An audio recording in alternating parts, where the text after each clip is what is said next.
ಕಾವೇರಿಯನು ಮಡಿಲಲ್ಲಿ ಮಲಗಿಸಿ ಸ್ವಾಗತವೀಯುತ್ತಿದೆ. ಕಾವೇರುವ ಈ ಸುಂದರಗಳಿಗೆ ಶುಭ ಹಾರೈಸುತ್ತಿದೆ. ಕರುಣಾ ಮರ್ಕಸ್ ಕಲೆಕಳೆ ನೀಡುತ್ತಿದೆ. ತಣ್ಣಗೆ ಹವೆಯೇರುತ್ತಿದೆ, ಕಣ್ಣಿಗೆ ಸಿಂಚನ ಬೀಯುತ್ತಿದೆ. ಕೊಡಗಿನ ರಮಣೀಯತೆ ಮಡಿಲಲ್ಲಿ ಮಲಗಿಸಿ ಸ್ವಾಗತವೀಯುತ್ತಿದೆ. ಕಾವೇರುವ ಈ ಸುಂದರಗಳಿಗೆ ಶುಭ ಹಾರೈಸುತ್ತಿದೆ. ಕರುನಾಡಿನ ಕಣ್ಮಣಿ ಸಿದ್ದರಾಮಯ್ಯರ ಭೇಟಿಗೆ ಹರ್ಷೋದ್ಗಾರದಿ ಹಾಡುವೆವು ಸ್ವಾಗತದ ಕವಿತೆ. ಕರುನಾಡಿನ ಕಣ್ಮಣಿ ಸಿದ್ದರಾಮಯ್ಯರ ಭೇಟಿಗೆ ಹರ್ಷೋದ್ಗಾರ ಸ್ವಾಗತದ ಕವಿತೆ.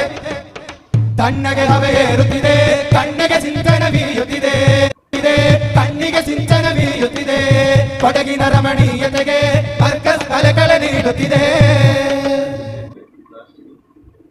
ಜನಪ್ರಿಯ അസ്സലാമു അലൈക്കും വറഹ്മത്തുള്ളാഹി വബറകാതുഹു. എല്ലാവർക്കും ലൈവ് മീഡിയയുടെ പുതിയൊരു വീഡിയോയിലേക്ക് സ്വാഗതം. ഇന്നത്തെ വീഡിയോയിൽ നമ്മൾ പറയാൻ പോകുന്നത്, നിങ്ങൾ തംബ്നെയിലിൽ കണ്ടതുപോലെ തന്നെ സുൽത്താനുൽ ഉലമ ഉസ്താദിൻ്റെ കൊടകിലുള്ള മർക്കസുൽ ഹിദായ എന്ന സ്ഥാപനത്തിൻ്റെ ഒരു ബിൽഡിങ്ങിൻ്റെ ഉദ്ഘാടന ഫംഗ്ഷനിൽ കർണാടകയുടെ മുഖ്യമന്ത്രി സിദ്ധരാമയ്യ അവർ വന്നതിനെക്കുറിച്ചാണ്. നിങ്ങൾ ആദ്യമായിട്ടാണ് ഈ ചാനൽ കാണുന്നതെങ്കിൽ താഴെ കാണുന്ന സബ്സ്ക്രൈബ് അടിക്കുക. സുൽത്താനുൽ ഉലമ ഉസ്താദിന് ഒരുപാട് സ്ഥാപനങ്ങളുണ്ട്. അതിൽ പ്രധാനമായ സ്ഥാപനമാണ് നമ്മുടെ കോഴിക്കോടിലുള്ള കാരന്തൂർ മർക്കസു സഖാഫത്ത് സുന്നിയ. അതിൻ്റെ അണ്ടറിലുള്ള ഒരുപാട് സ്ഥാപനങ്ങൾ നമ്മുടെ ഇന്ത്യയിലെ ഓരോ സ്റ്റേറ്റുകളിലും ഉണ്ട്. അതിൽ കർണാടകയിൽ ഉള്ള പ്രധാനപ്പെട്ട ഒരു സ്ഥാപനമാണ് മർക്കസുൽ ഹിദായ എന്നുള്ളത്. അതുപോലെ തന്നെ കർണാടകയിലെ പുത്തൂർ എന്ന ഭാഗത്തിൽ ഒരു വുമൻസ് കോളേജുണ്ട്, മർക്കസ് എന്നാണ് പേര്. ഇങ്ങനെ കർണാടകയിലും ആന്ധ്രാപ്രദേശിലും ഗുജറാത്തിലും ഉത്തർപ്രദേശ്, ഇങ്ങനെ ഓരോ സ്റ്റേറ്റിലും ഉസ്താദിന് പള്ളികളും മർക്കസിൻ്റെ ഓഫ് ക്യാമ്പസുകളും ഉണ്ട്. പ്രത്യേകിച്ച് ജമ്മു കാശ്മീരിലും ഉണ്ട്. സുൽത്താനുൽ ഉലമ ഉസ്താദും ഈ കർണാടകയിലെ കൊട്ടമുടിയിലെ മർക്കസുൽ ഹിദായ ഇനാഗുറേഷൻ ഫംഗ്ഷനിൽ പങ്കെടുത്തിട്ടുണ്ട്. ആ വീഡിയോ ഇതിൽ ചേർത്താൻ പറ്റിയിട്ടില്ല. കർണാടകയുടെ മുഖ്യമന്ത്രി സിദ്ധരാമയ്യ അവരുടെ വീഡിയോകൾ നിങ്ങൾ കണ്ടതാണ്. 2 ദിവസം മുമ്പ് കർണാടകയിലെ അഡ്യാർ കണ്ണൂരിൽ വെച്ച് നടന്ന SYSൻ്റെ മഹാസമ്മേളനത്തിന് കർണാടകയുടെ മുഖ്യമന്ത്രി സിദ്ധരാമയ്യ അവരുകളെ ക്ഷണിച്ചിരുന്നു. എന്നാൽ അയാൾക്ക് വരാൻ പറ്റിയിട്ടില്ല. കർണാടകയിലെ DCM വന്നിരുന്നു, DK ശിവകുമാർ വന്നിരുന്നു. പക്ഷേ സിദ്ധരാമയ്യ അവരുകൾ വന്നിരുന്നില്ല. അന്ന് വേറെ ഫംഗ്ഷൻ ഉണ്ടായിരുന്നു.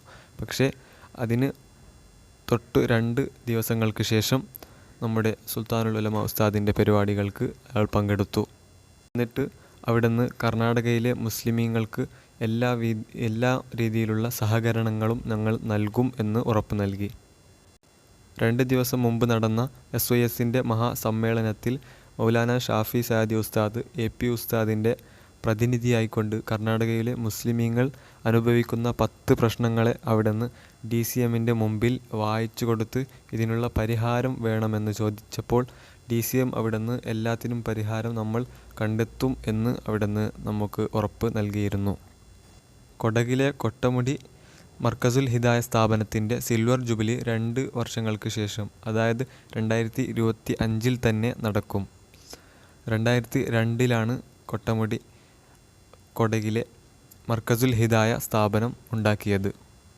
ബഹുമാനപ്പെട്ട സുൽത്താനുൽ ഉലമ ഉസ്താദ് ജനുവരി 24 കർണാടകയിലെ അഡ്യാർ കണ്ണൂരിൽ വെച്ച് പരിപാടിയിൽ പങ്കെടുത്തു. അതുപോലെ തന്നെ അതിൻ്റെ പിറ്റേ ദിവസം രാവിലെ തന്നെ മദനിയത്തിൻ്റെ ഉദ്ഘാടനത്തിന് പങ്കെടുത്തു. സുൽത്താനുൽ ഉലമ ഉസ്താദ് കുവൈത്തിൽ നിന്ന് 24-ാം തീയതി കർണാടകയിലെ അഡ്യാർ കണ്ണൂരിൽ വെച്ച് SYSൻ്റെ സമ്മേളനത്തിൽ പങ്കെടുത്തു. അതിൻ്റെ പിറ്റേ ദിവസം രാവിലെ തന്നെ മദനിയത്തിൻ്റെ ഉദ്ഘാടനത്തിനും പങ്കെടുത്തു. അതുപോലെ തന്നെ അന്ന് രാത്രി തന്നെയാണ് നമ്മുടെ കൊട്ടമുടിയിലെ മർക്കസുൽ ഹിദായയുടെ ഉദ്ഘാടനത്തിലും പങ്കെടുത്തത്. ഇങ്ങനെ ഉസ്താദ് 85 പ്രായം കഴിഞ്ഞിട്ട് പോലും സുൽത്താനുൽ ഉലമ ഉസ്താദ് ഇങ്ങനെ യാത്ര ചെയ്യുകയാണ്. എല്ലാം ദീനിനു വേണ്ടി ഉസ്താദ് സഹിക്കുകയാണ്. അള്ളാഹു സുബ്ഹാനഹു വ തആല ആഫിയത്തുള്ള ദീർഘായുസ്സ് നൽകട്ടെ.